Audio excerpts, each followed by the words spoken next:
strengthen your mind. But we do not let anything defeat us. And so as we close out this year and prepare for the new year, I ask all the leaders here, applaud each other and yourselves, because we love our country, and we are not going to be dispirited. We're going to spend the holidays with friends and family and the people we love. Prabhupada, I see you. We are going to.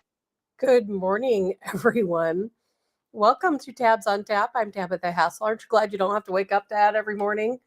We were awfully close. We were so close to waking up to see that face and hear that voice every single day for the next 4 years.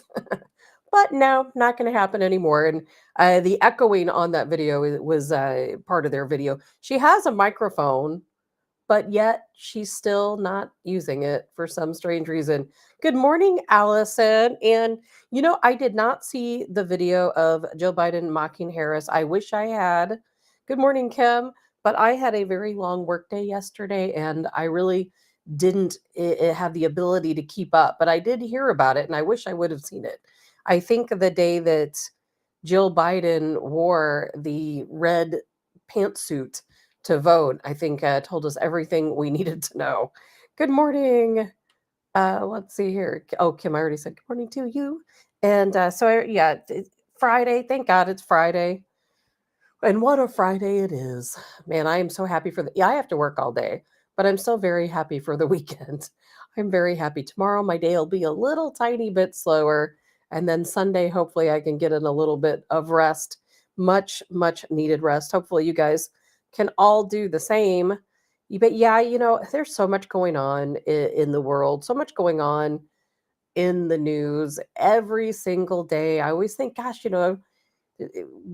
there's going to be a day where we run out of things to talk about, but that just never happens. There's always so much going on.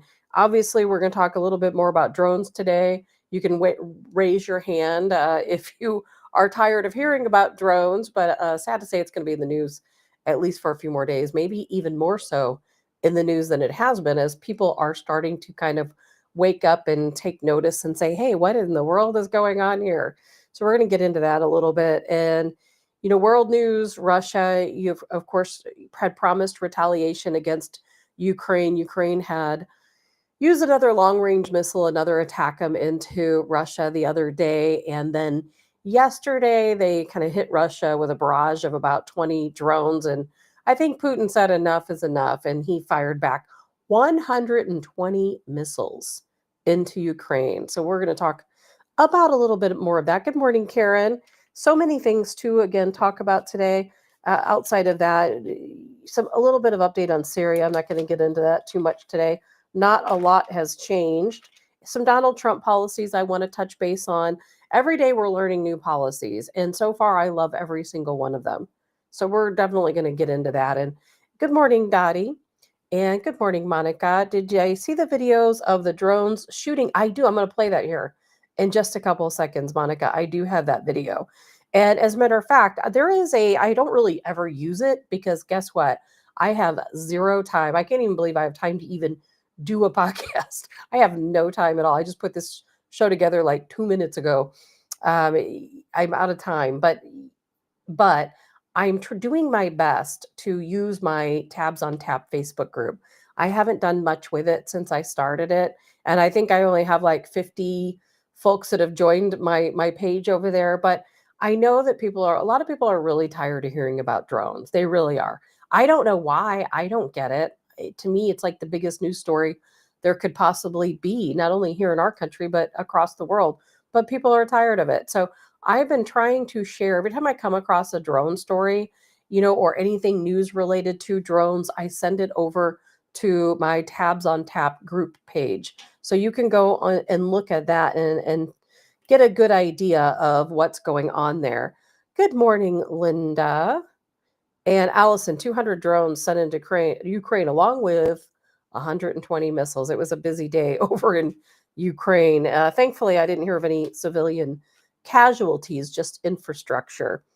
And there's a lot going on, a lot more to go on as we move through the weekend. Last weekend on Friday, if you guys remember, I was really worried about the situation in Syria, and I knew something. The situation was escalating so quickly that it was so obvious that things were going to drastically change over the weekend. And then, of course, over the weekend we heard about the terror forces taking over Syria, Syria falling, Assad having to make a quick exit out of Syria. There was a lot of reports that his plane was shot down and that he was killed.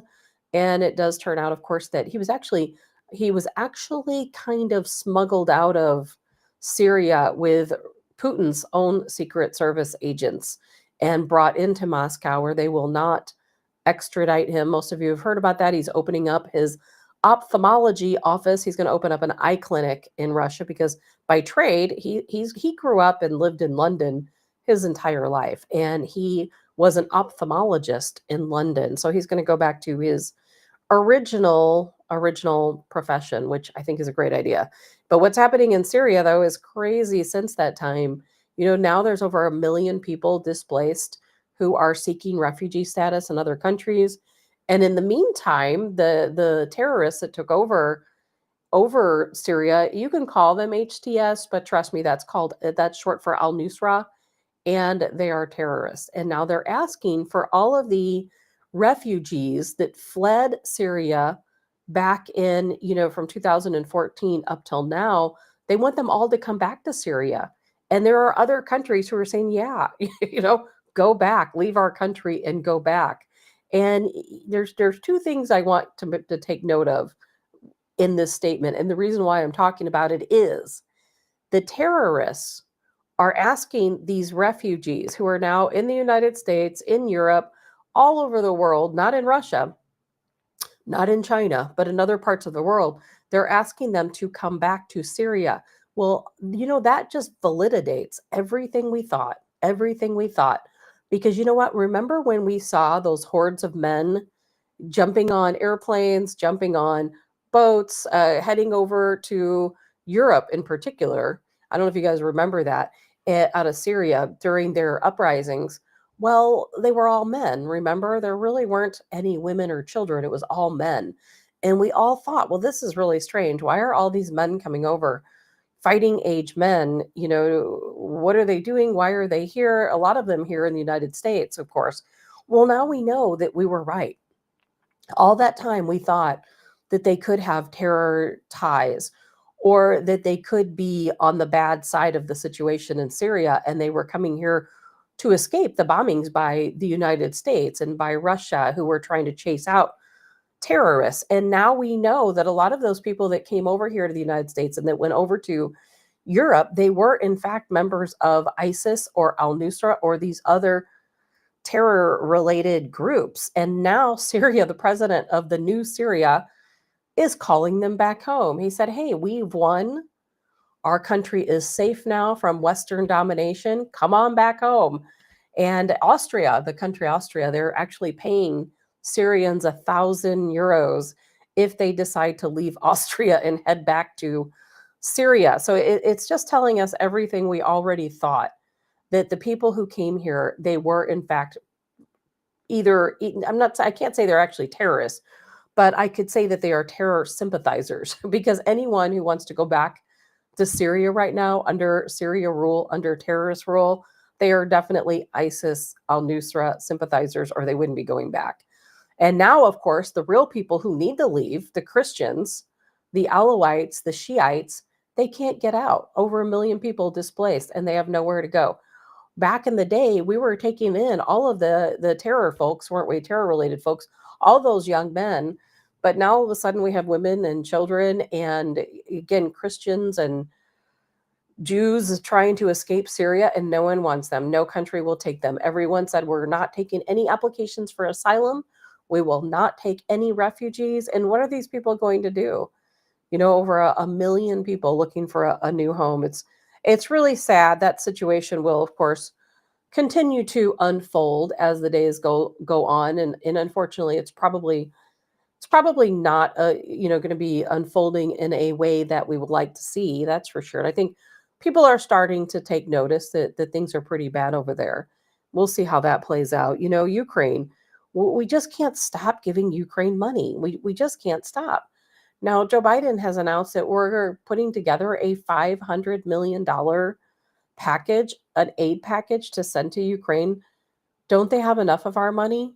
I feel like we're getting up and we're all working every day just to send every penny we have over to Ukraine. And it's not about supporting the people of Ukraine. That money is not rebuilding Ukraine. That money is going into their military for defense reasons. We're sending more missiles, more long range missiles. It doesn't make any sense to me.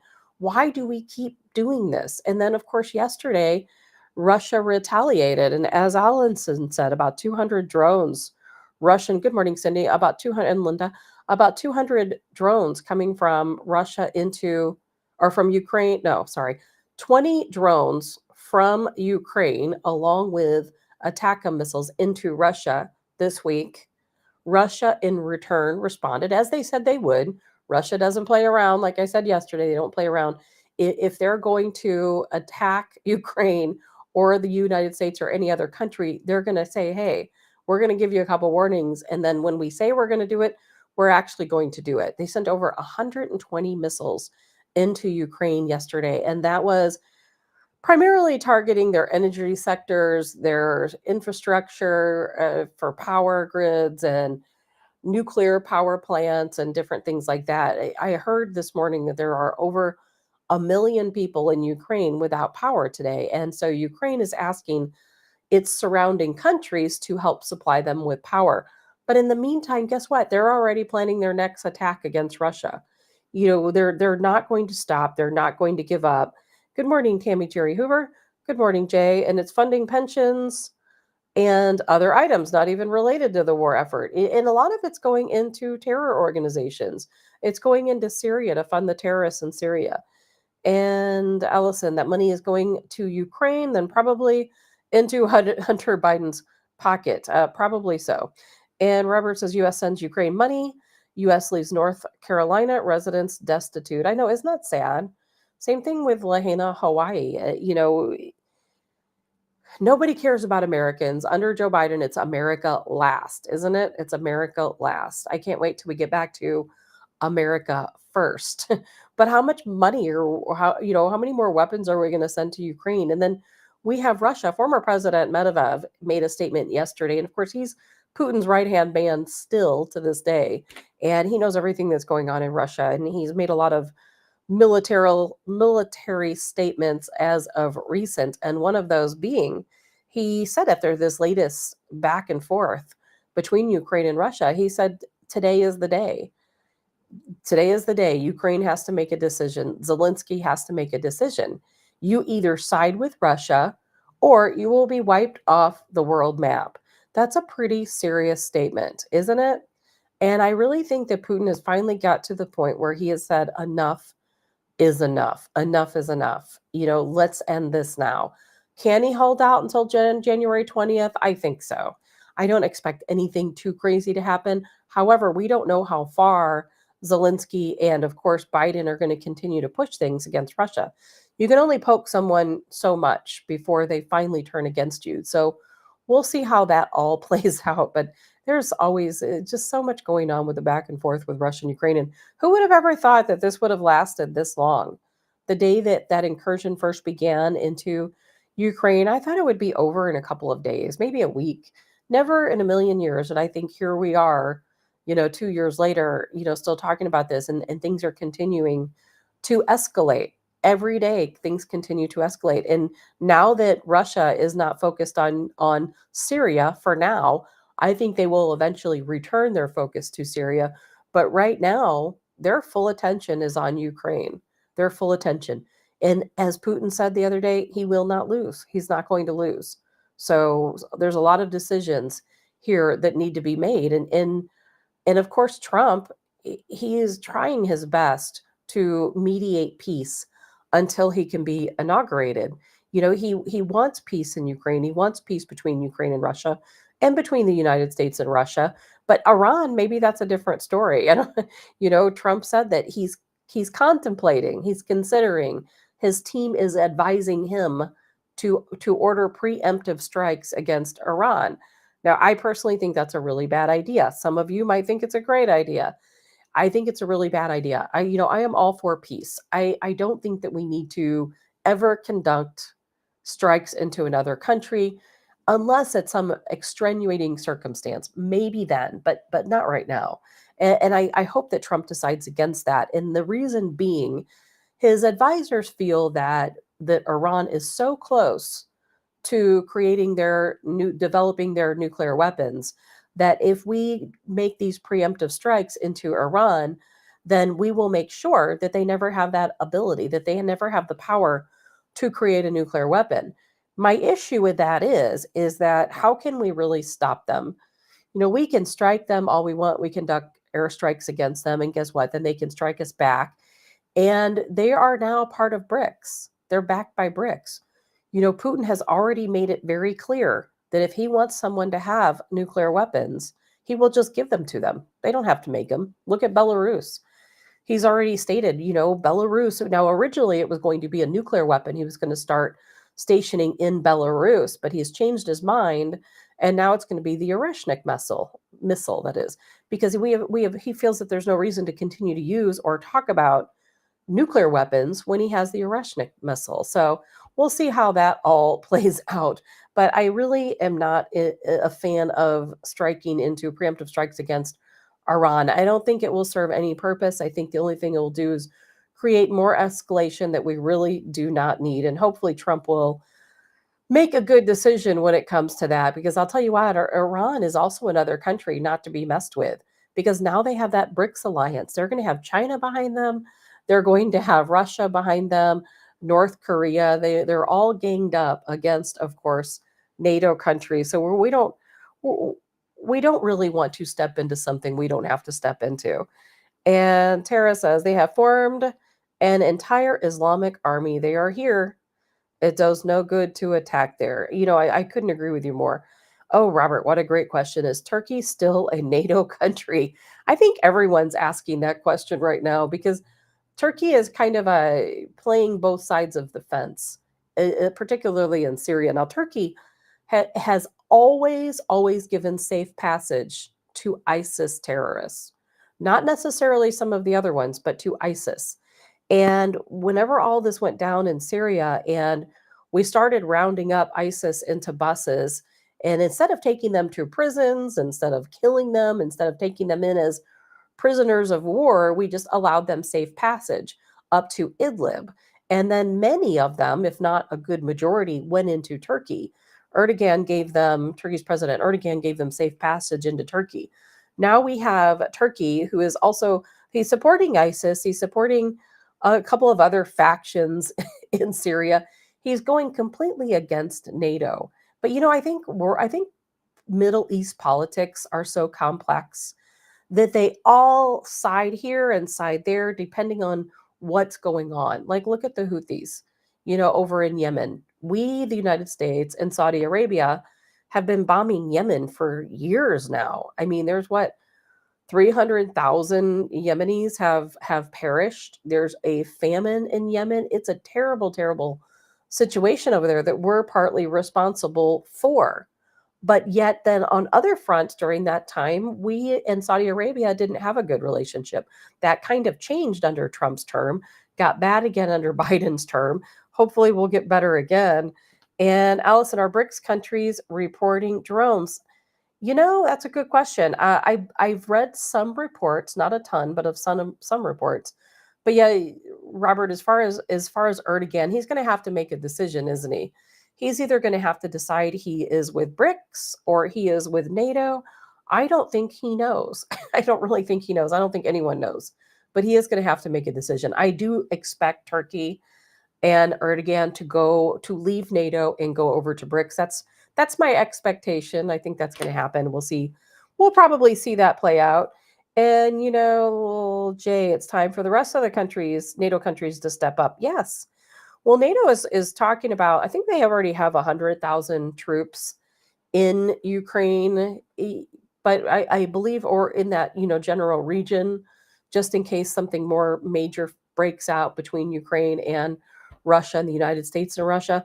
But they're talking about sending 800,000 troops, NATO troops, into that region. We are encouraging, and I heard Trump is encouraging. I hope that's not the case, that Britain sends troops over to Ukraine. I think they're asking for, I don't recall the exact number, maybe 40,000 troops, British troops to be sent over Ukraine.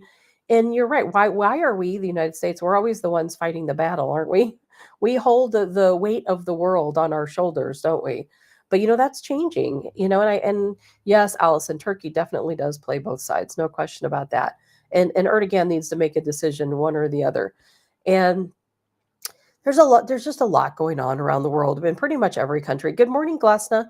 We're seeing uprisings in so many different places right now. But if you look at these uprisings very cautiously and you pay attention to exactly what's going on, you will see that a lot of these countries who have been not NATO countries, but countries who have been supported by NATO, supported by the UK, supported by the United States, we've got our hands in a little bit of every shenanigan going on in these different countries that are facing uprisings. And it's all the same situation, all of it, not including Syria. But that's why this happened in Syria, because we wanted our little hand to play around in Syria, but Assad would not allow it. So we took it by force. But some of these other countries, Bangladesh and in Georgia, and you see things going on over even in India. We, the United States, have created these puppet regimes in so many different countries. And the people in these countries have finally gotten tired of it. They know what's going on. You don't hear that in our media, but these people in these different countries, they know what's going on.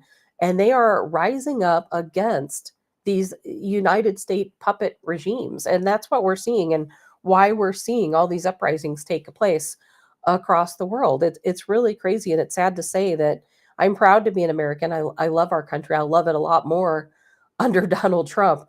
But under the Democrat regime, we're really becoming the enemies of the world. We already were, but even more so now, which is certainly not a good thing. That is for sure.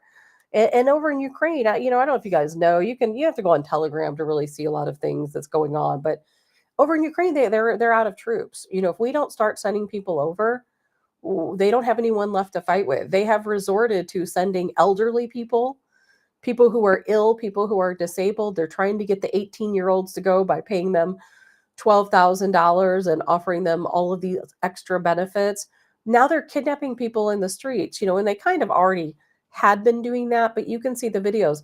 In Ukraine, if you're a man of fighting age, it doesn't matter what your condition is, whether you're ill, whether you have a broken foot, whether they even consider the elderly. None of it matters. You could be sitting in a wheelchair in Ukraine, and they have these vans pull up and grab you and take you, literally kidnapping you, and then putting you out on the front lines. There are no men left in Ukraine, because if they see a man out, guess what? They stop. You see these big vans pull up and they stop, and I watched so many videos of this. And our media doesn't show you the truth. And that's what's really sad. You will never see the truth in American media. We used to remember when we used to talk about Russia and China and how it was all state-ran media, state-ran propaganda, that the people in Russia have no idea what's really going on in the world because Russia controls all the media. Yet it was really us the whole time. It was really us the entire time controlling the media, making sure Americans had no idea what was really taking place. It was us here in our own country. We are actually far worse in censoring than they are in China or that they are in Russia. That's really sad. Russia is putting a contingent together. They're going to have their own panel to create more traditional values in Russia, to try their best. They're going to offer different incentives for families so that a man and a woman marry and have multiple children. Their birth rate there is pretty low. So they're trying to establish more traditional values in Russia. And here in the United States, we're kind of going the opposite direction. And I'm not talking about marriage or necessarily traditional values, but just the wokeism and the DEI and everything that we're doing here. All of the things we are doing here, we're going in this direction up here to more wokeism. And Russia is going the complete opposite direction over there to more traditionalism. And so that, people in Russia are still very free to do anything they want, to live any way they want to live. That's not the issue, but they are just promoting more traditional values. Good morning, Joe. And Robert says, send them Musk's Boston Dynamic robot soldiers. I'm telling you, the way things are going, who knows what's going to happen? I don't even know. Things are crazy. And every single day, I feel like they're just getting crazier, just getting crazier. You can't trust anything anymore. I'm sure you guys read that report about seed oils. We're trying to blame seed oils on causing these turbo cancers in young people, particularly colon cancers. What are they talking about? Seriously, seed oils are bad. There's no question, seed oils are bad. But you know what the problem is? And I'm probably going to get in trouble for saying this.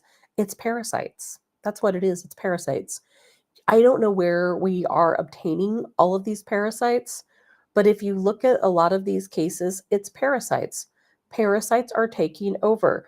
And I'm not going to get into what a person can take to get rid of these parasites, but I think we all need to look into that because the reason why the cancers are jumping up is because of parasites. Now, some people might want to say it's the vaccine, and that could be, maybe the vaccine weakened people's immune system or weakened their bodies to allow parasites to take over. But there's a lot of belief out there that the reason why young folks are having these turbo cancers is because of parasitic activity. And a lot of people have been talking about cayenne pepper. I'm not going to say the I word because every time I do, I get in trouble. I'm probably going to get in trouble for just saying what I have because we know, again, we're censored. Even though Zuckerberg met with Trump, even though he's giving him $1 million towards the inaugural fund, Jeff Bezos, same thing, $1 million to the inaugural fund. Sergey Brin, he's the co-founder of Google. He just met with Trump at Mar-a-Lago.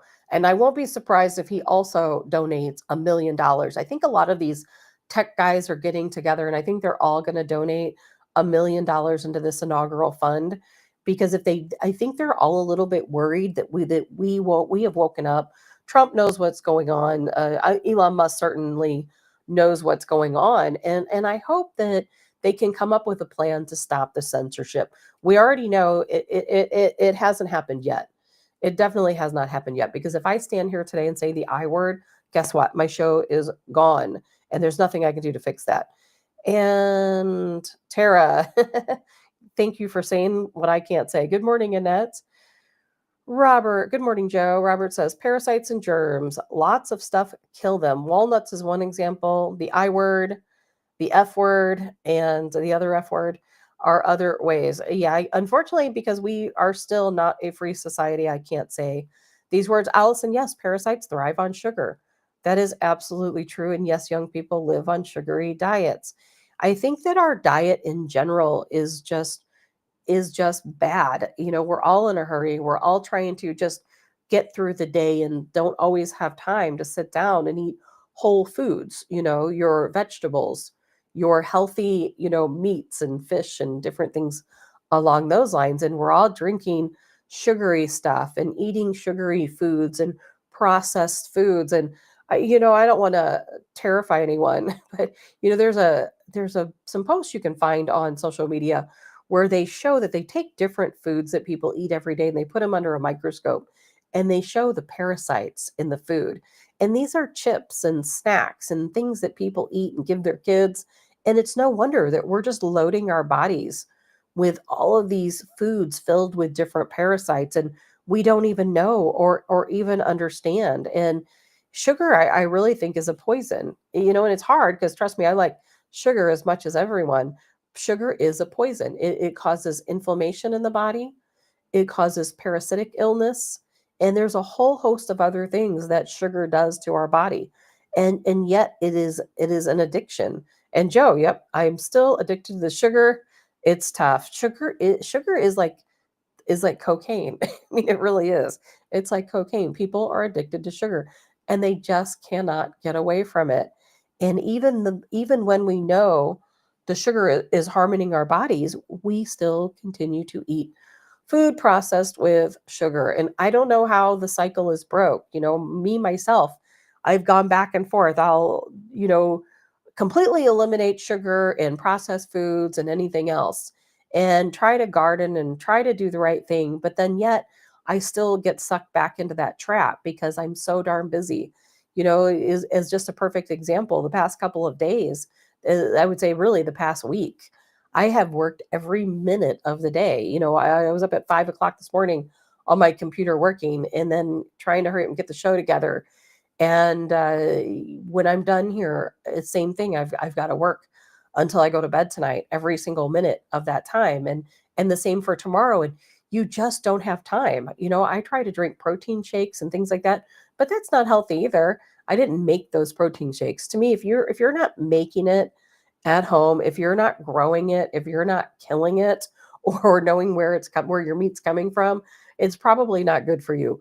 But I don't know what to do, for people like myself when you're so busy that you really just don't have time to take a break. I do my best to take a break, but there are days when it's just impossible, absolutely impossible.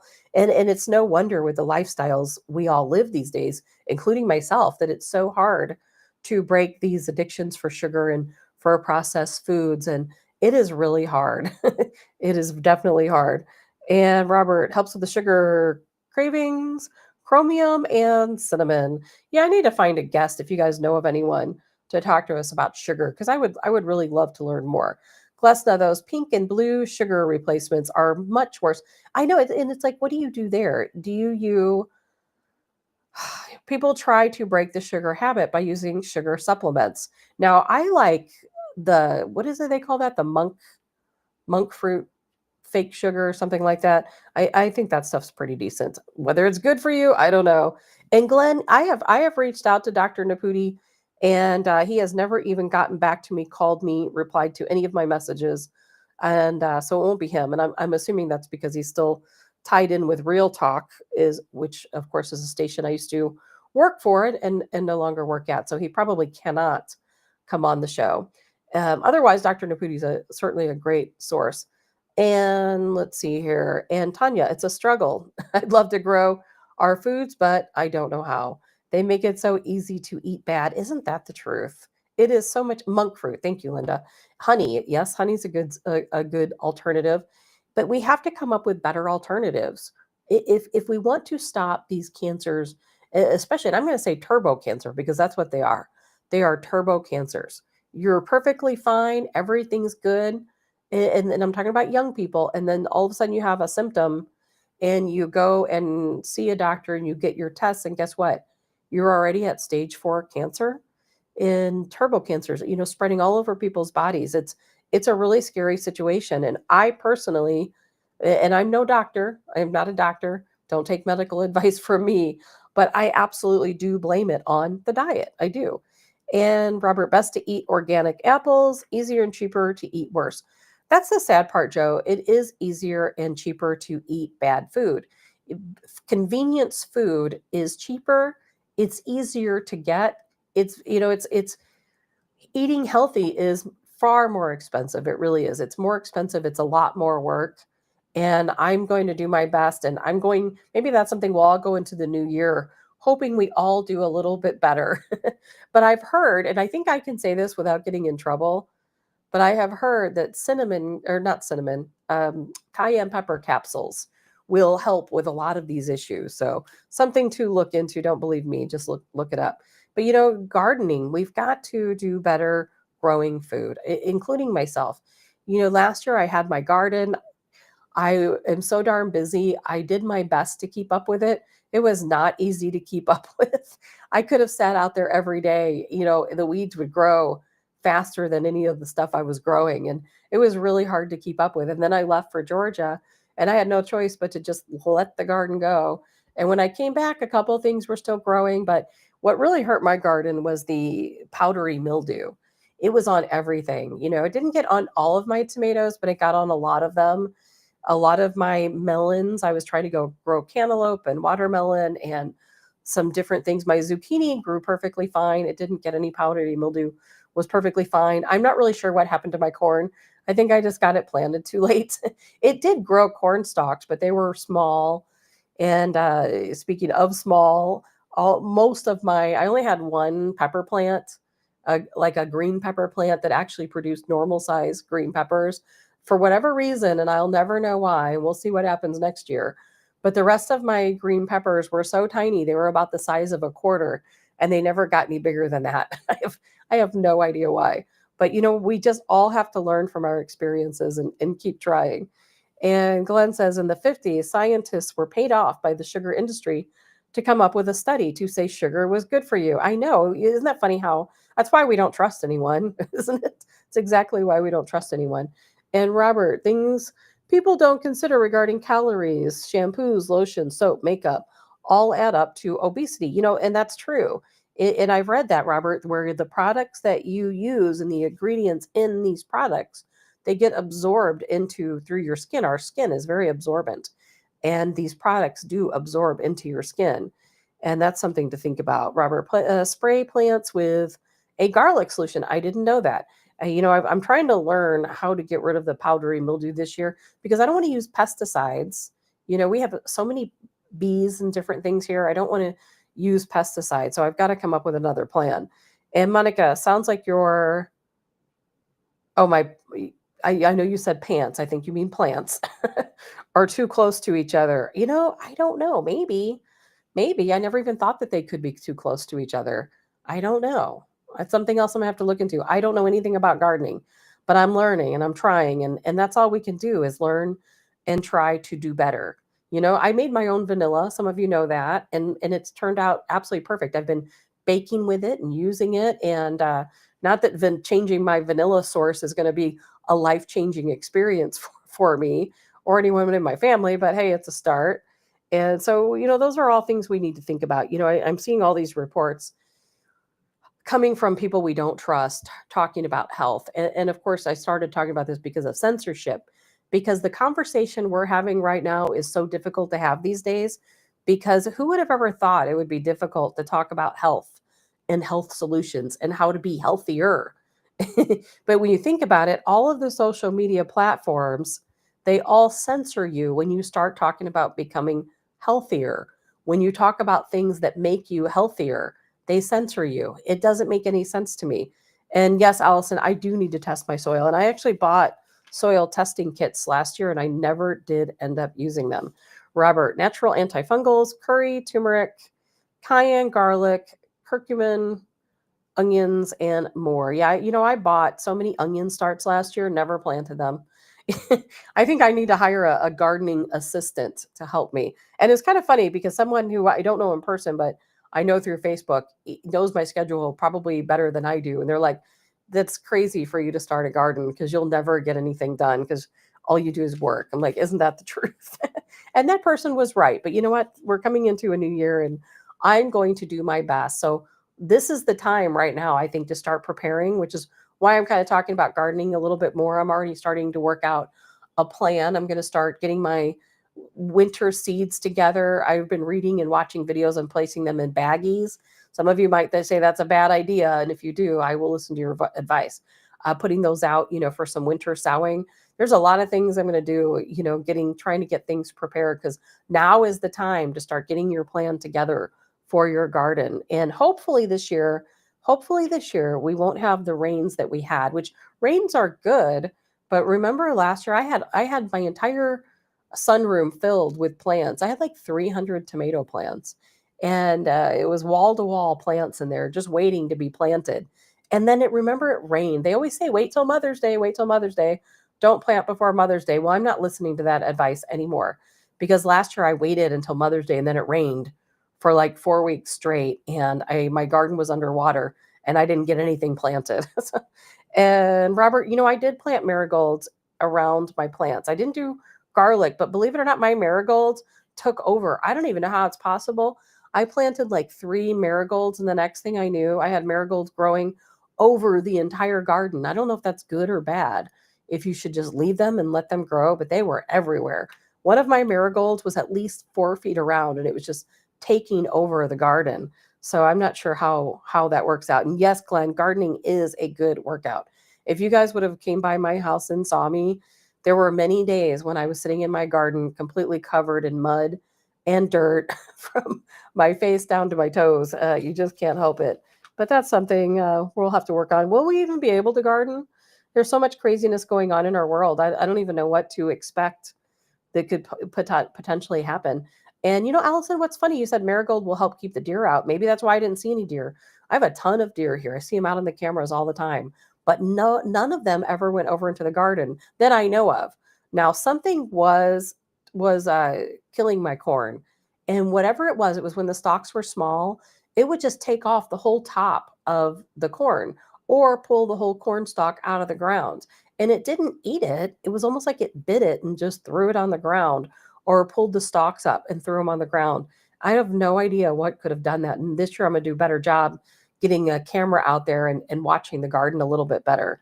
So we're going to have to definitely, if you guys have any gardening tips, hey, I'm the person to talk to because I really don't know. But we're going to find some gardening experts to come on and talk to us. But again, things are crazy right now. I don't know what's going to happen over the coming days and weeks. We have all of these drones being seen, in I know, again, I've said this every day, that everyone's focusing so much on New Jersey and now New York. Now the drones are being seen all over New York and Pennsylvania, but it's all over the world. And as I said earlier, if you weren't here earlier in the show, I have a Tabs on Tap Facebook group. I've never really used it much because I just haven't had time, but I'm sending all of the videos I see, all of the information I see in regards to these drones to that group page. That way I'm not inundating, my personal page on Facebook with that. I'd rather save that for, in news as it comes up. But if you go to the group page for Tabs on Tap, you'll see some of those posts there. And it is really wild. I've got a couple videos to show you guys, and, look at them, judge for yourself. I have no way to confirm the accuracy. I'm not there.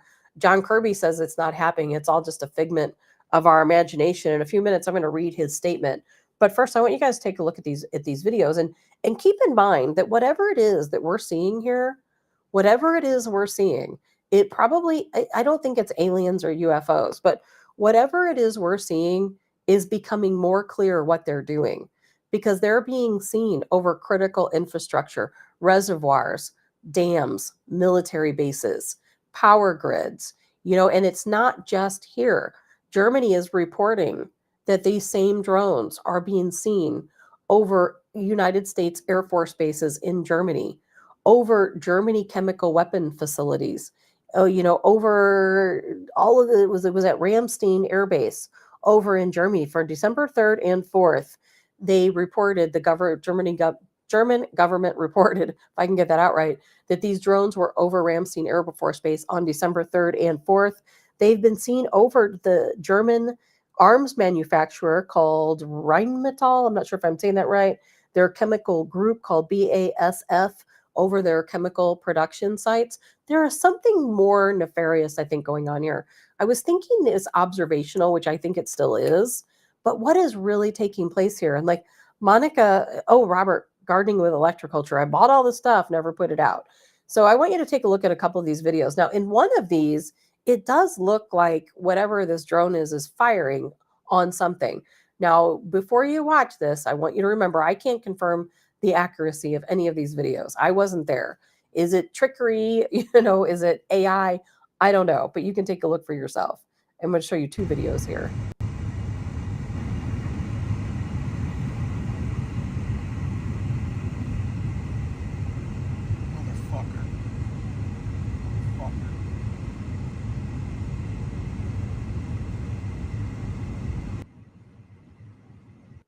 I'm going to play that one more time. I wish they didn't have those words there. That doesn't help in us seeing it.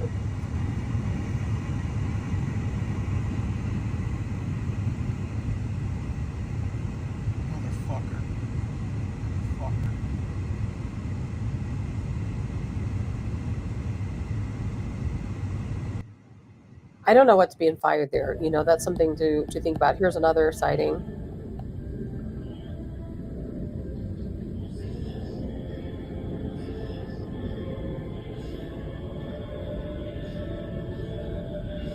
I don't know what's going on with the music there, but you can see these two fiery looking drones up in the sky just flying around in New Jersey.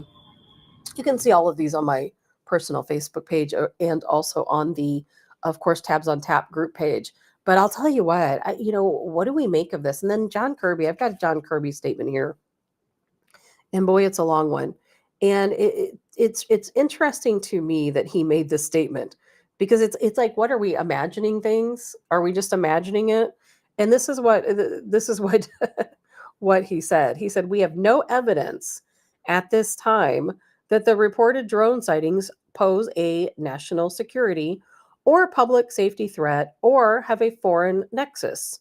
The FBI, DHS, and our federal partners, in close coordination with New Jersey State Police, continue to deploy personnel and technology to investigate the situation and confirm whether the reported drone flights are actually drones or are instead manned aircraft or otherwise inaccurate sightings. Historically, we have experienced cases of mistaken identity where reported drones are, in fact, manned aircraft or facilities. We are supporting local law enforcement in New Jersey with numerous direction methods, but have not corroborated any of the reported visual sightings with electronic detection. To the contrary, upon review of available imagery, it appears that many of the reported sightings are actually manned aircraft operating lawfully. There are no reported or confirmed drone sightings in any restricted Air Force bases, or I'm sorry, airspaces. And we take seriously the threat that can be posed by unmanned aircraft systems, which is why law enforcement and other agencies continue to support New Jersey and investigate the reports. To be clear, they have uncovered no such malicious activity or intent at this stage. While there is no known malicious activity occurring in New Jersey, the reported sightings there do, however, highlight the insufficiency of current authorities. Okay, so that makes me actually more fearful because they're pretty much saying that everything that people are seeing is not true. None of it's true. Jay says same gaslighting they tried with the spy balloon. Yes, it is. Joe says I hope the Trump admin changes these kind of BS statements, treating all of us like morons. Exactly. Allison, believe nothing from his mouth. Of course not. And Monica, this is why no one trusts the government. Inept government BS. Dottie, reindeer in training, and Annette, blah blah blah. That's exactly right. I mean, I think it's so funny when the government tries to tell us that you can see it with your own eyes, but what you're seeing is not real. It doesn't exist. You're wrong. Everything you see is wrong. Here we have people taking video, photos, seeing these drones flying over their home. People, let's just talk about New Jersey, since that's one of the main cities that we discuss when it comes to these drones, and where the most sightings appear to be occurring right now. Here we have people standing out in front of their home, taking video and photos of these vehicles, if you want to call them a vehicle, drones passing over their home. They see them, they're there. They weren't there before, they are there now. We have New Jersey state troopers making videos where they're trying to send their own drones up to get a better look at what these things are. Trust me, state troopers spend a lot of time outside looking around at the sky. They know when something is not normal, when something is different than what it once was, much more so than us, some of us who are in our homes a lot or in our places of work a lot. These people are outside all the time. They definitely know what's going on. And here we have all of these sightings all over the world. Lake of the Ozarks last night, Shiloh the other day, St. Charles the other day, Memphis, Tennessee, Arizona, all these different places just right here in the United States. That's not even counting the sightings that are being seen in other areas. News reporters seeing it with their own eyes, knowing this is not normal. You know how all these news stations have cameras outside of their facilities where they're watching highways or news. They're seeing all kinds of different things that they've never seen before.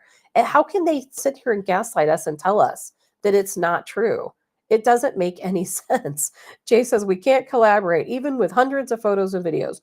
No, because they're going to tell us that all those hundreds of photos and videos, those are just airplanes. They're just regular air traffic. There's nothing going on. They've not witnessed any of these drones or other objects, whatever they might be, at an airport. They've not violated any airspace. And then at the same time, you can go and read social media posts from people who are flying in airplanes, who in Newark, this happened in Newark, the airport, they're in New Jersey, and they said, "Gosh, my flight was landing, and one of these drones flew right underneath us right before we landed." I mean, come on, we're not stupid, are we? I mean, is it just a figment of our imagination that all of these drone sightings are taking place? I haven't seen anything, but again, I haven't been outside. I haven't seen the light of day, and I don't know how long right now. And Jay says the statement tells me they absolutely know and aren't telling. Jay, I agree with you 100%. They do know. They absolutely do know exactly what's going on. And they're not going to tell us. They don't care. And General Flynn, he's been making a lot of comments. So, and of course, it's CBS. Todd Starnes reported, he says, CBS News Radio is reporting multiple drones were seen flying over New York City last night. Police officers observed multiple drones flying overhead, and then they just disappeared. Now, does that sound like a regular airplane to you? That police officers who know, again, they look at the skies all the time, they're outside all the time. If something unusual is happening outside, they notice that it's something unusual. The police officers in New York seeing these drones in the sky, and then all of a sudden they just disappear. Well, that's not what airplanes do. And Glenn, what has Flynn been saying? So he's been giving a lot of comments lately, and one of the things that he reacted to Todd Starnes talking about CBS reporting, and he said the POTUS has one primary responsibility: to protect the safety and security of the people of the United States of America. Currently, he is not doing that. These drone assaults need to end, and he calls it Operation Chinese Drone Part 2. And are they Chinese drones? We have to start wondering who is looking at our infrastructure, who is looking at it. Is there to gain from flying over reservoirs, dams, military bases, nuclear facilities, chemical weapon plants, gun manufacturers? We're seeing these drones flying all over this different type of infrastructure. But yet, Donald Trump's home. We saw one at the Pentagon yesterday. We saw them over the White House. It certainly makes sense to me that it's another country as far as looking at our infrastructure and maybe determining ways to attack us. And drones, of course, can attack us themselves. They don't have to be just observational. So is there more to it? Yes, there has to be more to it. What it is, I don't know. I wish I had some answers, but I don't. It's just a crazy situation to me, because I keep thinking, okay, who has the capability and the funds to have this many drones? And these are large drones. We know China. I'm glad it's Friday because I need a Friday. China, of course, has thousands of drones, but they're small drones. Russia, thousands of drones, but their drones are more military. The geranium. Now, the geranium drone, which I went into great detail about earlier this week, certainly have a lot of these capabilities. However, they look similar to these, but they don't just disappear and they don't fly around in the same pattern. So I don't think it's a geranium. As far as China goes, I've seen videos of their drones. They don't look like these. Now, maybe they have something they've not unveiled that we've not seen yet. But what country has the ability to send all of these drones out to all of these different locations at the exact same time? It just doesn't make any sense to me. And I try and try and try, but I just cannot, I cannot get it into my head how any of this makes sense. And Glenn says, yes, we did give Iran billions, but the problem is, I don't think it's Iran. I know that, what is it? Congressman Jeff Van Drew said that, there's a mothership, Iranian mothership out in the Atlantic, and that's where all these drones are originating. But that doesn't make sense to me either, like I said yesterday, because these drones are being seen all over the world. So do they have motherships all over the world stationed? Do they have one right here in Missouri? Because there are a lot of drone sightings in Missouri and in Illinois the past couple of days, all over the United States. Who has enough drones to deploy these drones all across the world? Who has the money to do that? Who has the ability to do that and to keep these drones up in the air for up to 12 hours at a time?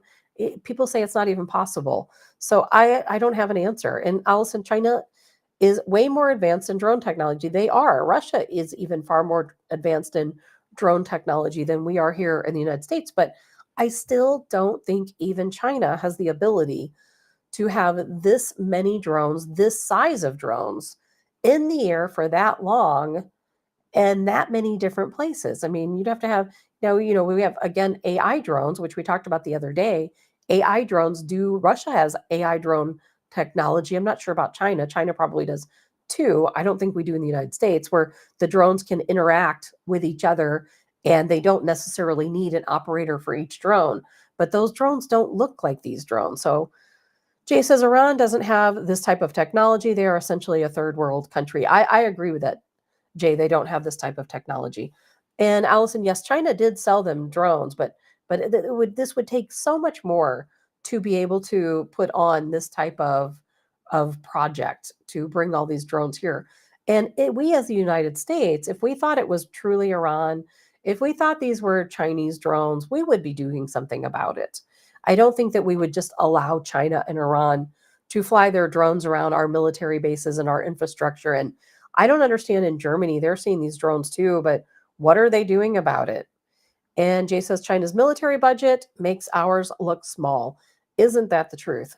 And, I mean, we have to, of course, consider that it could be China. It certainly could be China, it could be Russia. I don't think it is, but it is someone. And why isn't our government protecting us? Why are they telling us that what we're seeing isn't true? All of these people who live, let's say, in New Jersey, who are frightened and scared and wondering what's going on, and they're just gaslighted and being told that it's nothing. Robert, AI chips will change the world. Can be a blessing or a nightmare. Isn't that the truth? Some of the things, Robert, I don't know if you were with us earlier this week. I was talking about the geranium drones of Russia, where they can program them to strike an individual target. They make them nearly impossible to intercept because the drones think for themselves. They use AI, and their goal is to strike a certain target. However, if the drones feel that they're being intercepted, they can coordinate a plan on their own together to evade the intercept. And it's a pretty crazy situation, and it's actually quite scary. And Jay says, we allowed China to fly a balloon. We did. You're absolutely right, Monica. Yes, absolutely right. We didn't do anything about that balloon, which we knew was taking communications and photos and other things. And Jim, the deep state, to bring on, good morning, Jim, to bring on a worldwide unification, to them, bring on a one world government. Why would they have lights on and capable to turn them off? Well, of course, and disappear or observe. They want us, we talked about that yesterday, Jim. Whatever these drones are, they want us to see them. They want us to know that they are there because they are perfectly capable of hiding from us or being less obvious. They want to be obvious. They want us to know they're there. And let's see here. Why wouldn't our current government allow Chinese drones? They allow their spy balloons. I agree. I agree. And maybe you're right. Maybe you guys are right. Maybe under the Biden administration, they welcome, spy balloons and spy drones. But even more reason why we need to keep asking questions and keep talking about it and trying to make them be held accountable, especially to these people who are so incredibly fearful that they're fearful for their lives. They're not letting their kids outside. They're scared to send their kids to school. They're scared to sleep at night. There's reports out there people can't even sleep because they're so worried about these drones flying over their heads. Robert, China is broke. So if China, it's from the black market operations, drug money like our CIA. That's just it. I mean, does our own government have any reason to do this? Do they have any reason to fly drones over, outside of some people say to create a distraction, or outside of a reason to get all of our attention, or maybe to cause us to be fearful? I don't think so. I mean, whatever this is, it's a very expensive project. Who has the money to put into an expensive project like this? Who has the technology to do this? And then we have to remember why and what's coming. Do we need to be prepared? And Jim says that's what they want, fear. I think you're right. And Jay says if they admitted it was foreign, the public would demand action. And if they deny, they can appease China under this weak administration. We need answers. That's all I want. I just want answers. If it's China, just tell us it's China. That we're trying to figure it out, right? It's China. We're trying to figure it out. Or hey, it's our own military. We're just conducting exercises to make everyone safer. It's UFOs. We're having a UFO invasion. I don't care what the situation is. I really don't care. And when they tell us the public has nothing to worry about, I do not believe them. I don't believe them. I don't know if you guys believe them. I think that so many people are so calm about it because they keep telling us there's nothing to fear. Everything's fine. These drones are up there. They've been up there since what, November? Some say November 5th, some say November 17th, but they've been up there for quite a while. And they haven't done anything yet. Well, yeah, because they're still observing all of our infrastructure. Maybe they're just not ready to act yet. Maybe they're gathering a master plan. We don't know. And should we be worried? Should we be fearful? Because I'll tell you what, don't count on the government to tell you when you should be fearful. Because trust me, the government's not going to come out and make a statement that say, okay, well, now it's time. You should be scared. Not going to happen. We have to take that upon ourselves when to determine when you should be fearful. And that comes back to always be prepared. And yes, Colonel Adams, comment of the day, desensitizing the public. That is absolutely the case, to where we get used to seeing these drones or objects or whatever they might be flying around. Get used to it. They're going to tell us, gaslight us, and tell us it's not there. But at some point we have to start thinking about, when do we prepare? When do we get ready for whatever is coming? Because something must be coming or they wouldn't be here. What is coming our way? And, it goes back to preparations. And Colonel Adams, of course, is the master of preparations. And we've got to start thinking about our own families and our own lives and stop worrying about what the government is telling us. I think if you're not prepared now, I think this is that moment you need to be prepared. What is the saying? Hope for the best, prepare for the worst. I think this is the time when Americans need to start preparing. I don't know what's happening. I don't know what's coming. Maybe nothing is coming. But at the same time, do you want to be caught off guard? I don't think so. I think you need to be ready because we have no idea what's taking place. We know our government is lying to us. And so therefore, when they tell us, no, you don't see anything, every report we see is a manned airplane. It's supposed to be there. We don't see any credible evidence that there's any drones in the sky. Oh, but don't be fearful. Don't be scared. Nothing's going on. So run the other way from what they're telling you. We definitely should be fearful. We should be concerned. We should demand answers. And we're not doing any of those things. None of those things. Robert, tribulation is on the way. Man, maybe it's already here. Jim, the governments combined have the money, New World Order, then comes the worldwide digital dollar and social credit scores. 15-minute cities. Well, Jim, that is definitely their plan. And NATO together, a lot of these countries, if they put their money together and their resources together, but then we still have to ask why. Why would NATO do this? Why would they have all these drones over all different parts of the world? And it's becoming more clear because these things aren't hiding. It's kind of funny. They're just like working away, and you try to get a good look at them and they just disappear. There is something going on, people. I hope you're prepared. I really do. Again, on my Tabs on Tap Facebook group is where I'm going to be sharing all the information I come across when it comes to drones and whatever this is that's taking place. Again, I'm not ruling out UFOs or some type of alien situation.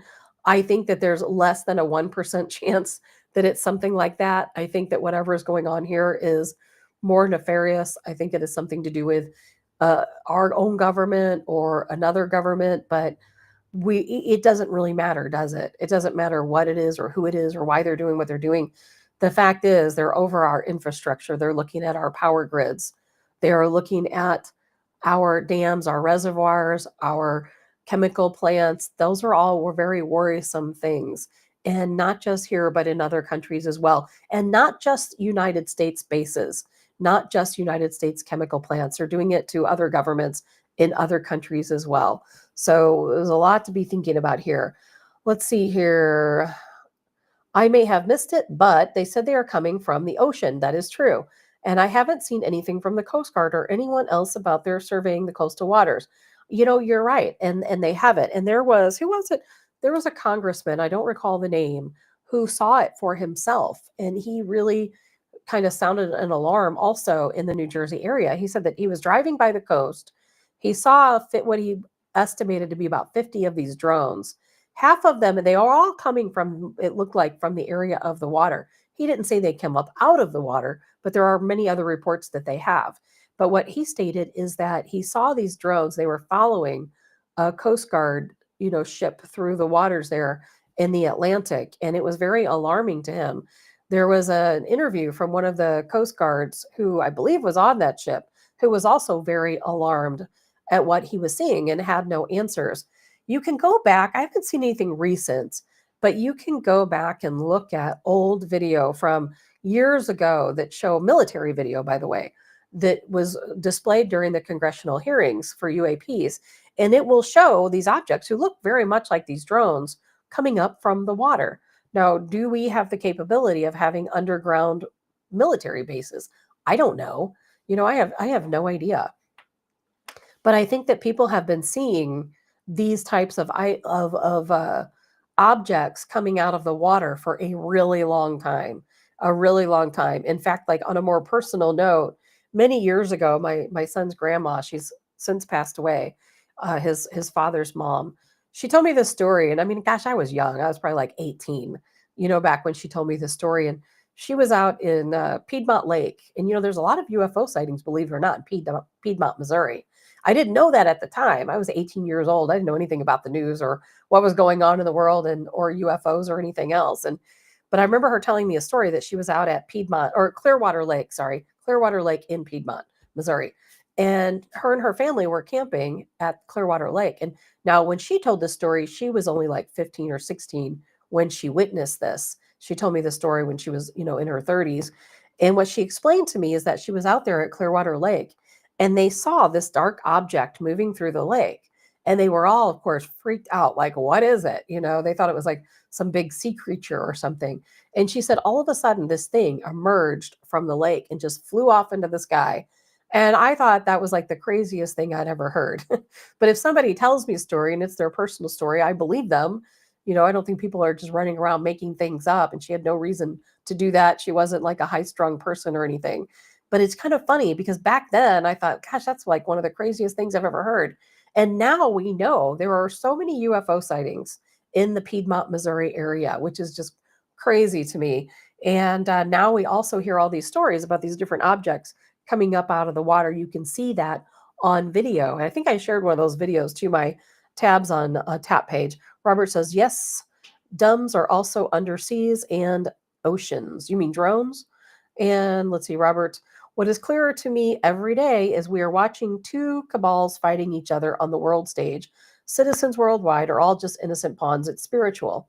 That's so true, Robert. We're at a place right now where we talk about this a lot on this show where it's BRICS against NATO, two cabals against one they're against each other, and we're all caught in the middle. We're all pawns, and most likely the most reasonable explanation of everything that we're seeing and going on is military.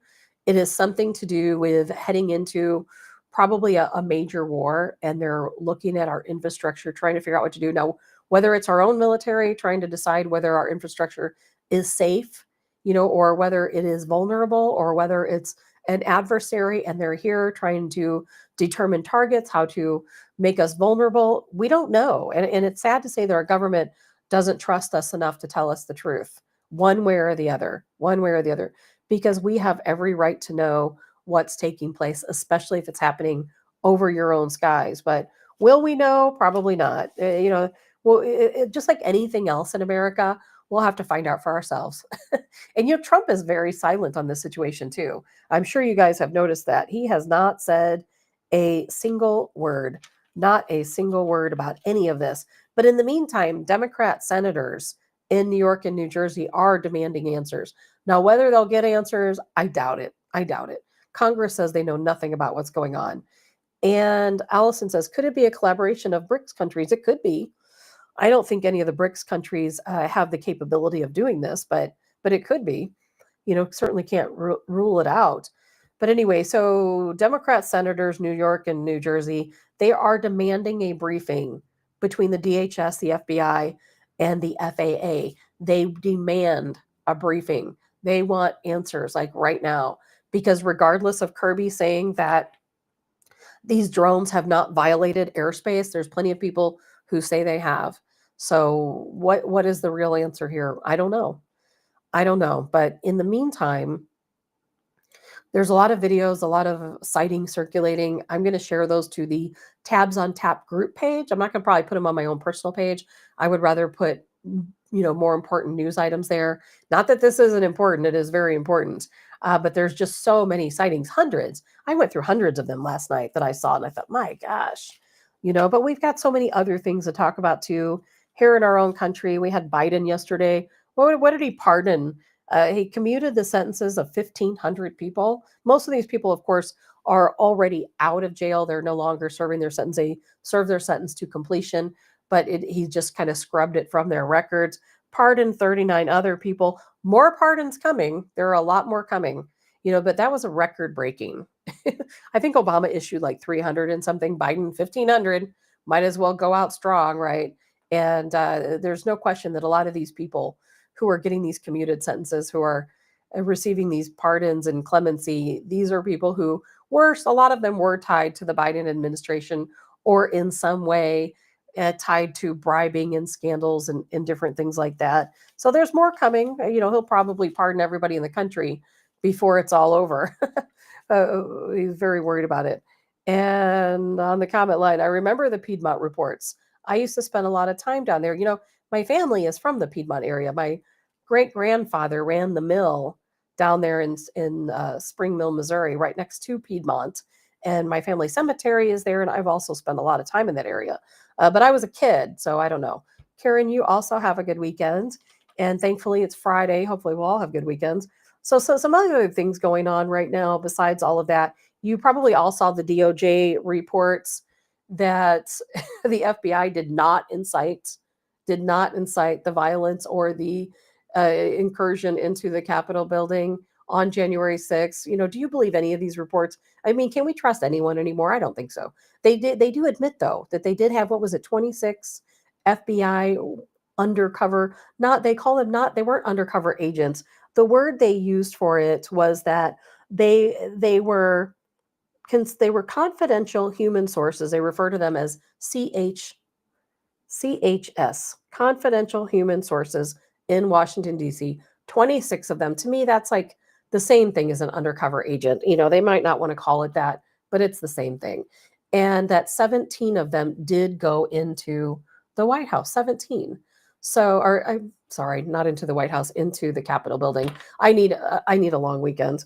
So I don't believe them. We all saw the video. Just another thing that we all saw with our own eyes. People who were there experienced it. There were undercover FBI agents there. There were other folks there inciting everything that happened. There's video, there's photos. We can see it with our own eyes. We're not stupid. They can tell us we're stupid. They can deny it, but we all know the truth. And you know what? None of it matters anyway, because Donald Trump is going to pardon all of the non-violent J6ers anyway, his first day in office. And J informants are the same thing as informants. They were there. We know they were there. And Robert says 17 equals Q. You know what? You're right. Maybe that's not so much of a coincidence after all. But I mean, did you really expect the Department of Justice to come up with anything different at all? I mean, they're never going to tell us the truth about anything. Never the truth about anything. And, and I'm sure you guys heard the story about Biden trying to sell off the wall, what's left of it, there's not really a whole lot left of the wall that Donald Trump built along our southern border. He is so desperate to get rid of it that he's selling it for $5 a section. I mean, this is true. $5 a section. So Texas says they have $1 billion in their budget that they can use to buy sections of the wall. So we'll see if that happens. But Governor Greg Abbott says, hey, If we have to, we'll use that $1 billion and we will buy back these sections ourselves instead of them just going to any individual that wants to buy a section of the wall, literally for $5. You can go out and buy a section of the wall. What was it, $360 billion to build that wall for the Biden administration to just dismantle it, take it down, open up our southern borders to anyone and everyone that wanted to come in. And now he's selling off the sections. But you know what? I don't personally see that as a bad thing. I really don't. And the reason why is because the design was fantastic, but it also had some flaws. People were still able to climb up over that wall. It was not perfect. So maybe this time around, we can go back to the drawing board and create a different type of wall. Maybe we learned our lessons from the wall that we had. So we'll see how that plays out as well. I'm sure it will continue to play out over the coming days, but I am personally in favor of a new design. But do you remember when Biden took office, the wall hadn't even finished completion yet. They were still completing segments. But guess what? We had already paid the contractors. We had already paid for the materials, nearly $400 billion, all down the drain, completely down the drain. The contractors walked away. They, didn't have any more work. They were told to immediately stop construction, and they got to keep all the money. All of those contractors that were paid, part of that nearly $400 billion, they all got to keep the money despite not having to do the work. And then now, Democrats, man, they can't wait to get rid of that wall. They want to disassemble every single piece.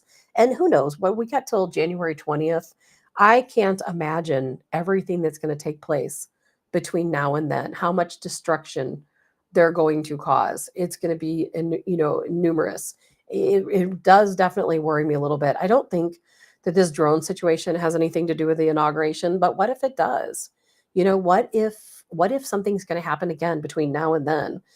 And Monica says we need to add a moat with alligators and sharks. People have talked about that.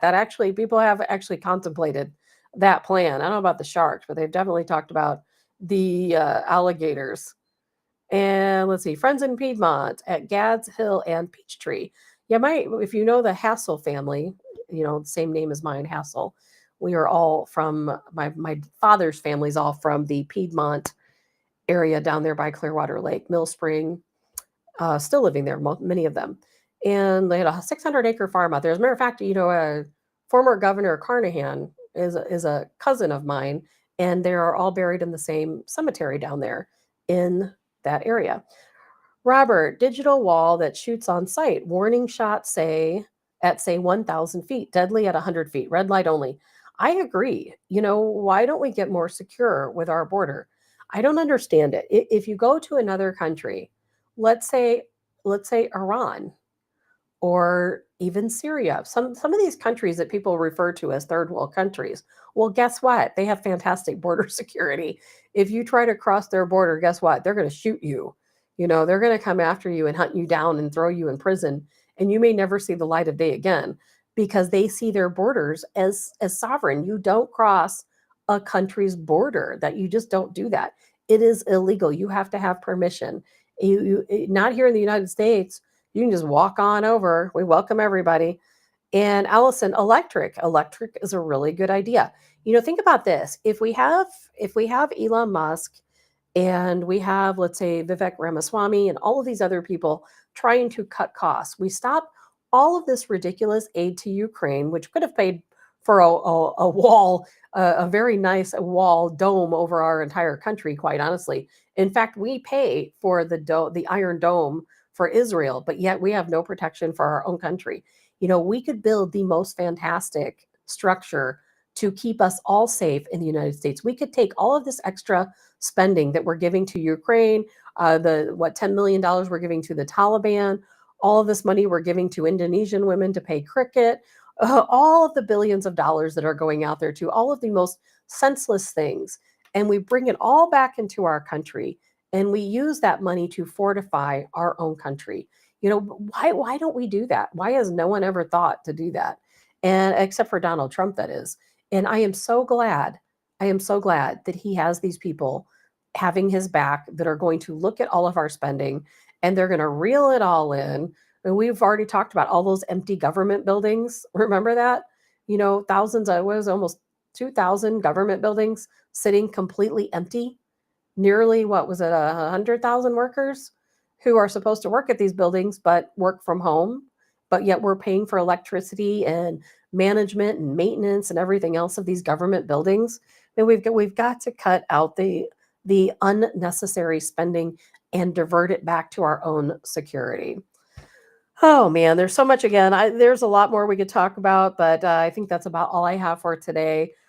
We'll be back on Monday. Now, I will not have a show on Tuesday. I have to travel to Springfield, Missouri for work. I think I told you guys we're working on that film, Complete Unknown, the movie about Bob Dylan. So I'm going to be out of town. I will have a show on Monday. Then, as soon as the show's over, I have to leave. And then I will be back on Wednesday for her, hopefully, Colonel Joe Adams to join us. I'm still working on Ken Lee to join us. He is the former pilot of Marine One. He flew Ronald Reagan and George Bush during their presidencies, and that's my fault. I've just been too busy to work things out with him, but we're going to do that also. Can't wait to hear his stories. And if you guys have any guests, certainly send them my way. Be happy to have them. My work schedule is going to slow down a little bit, here probably in January. I'll have a little bit more time to pre-plan some guests and talk about some new topics. So we'll see how all that goes. But in the meantime, I do hope all of you have a really fantastic weekend. I know myself, I am extremely happy it's Friday. Really hoping we don't have a snowy weekend. I know Christmas is coming and people want snow. I keep hearing, I haven't had time to look at real weather reports. So I keep seeing yes, snow, no snow, yes, snow, snow, snow. I don't know what's going to happen. I'm fine with snow for a day as long as it melts right away. Joe says, much love. Everybody have a blessed weekend. I agree with you, Joe. I hope everyone has a blessed weekend. I will see you all on Monday. But in the meantime, I'll see you on the social media platforms where we'll continue the drone watch.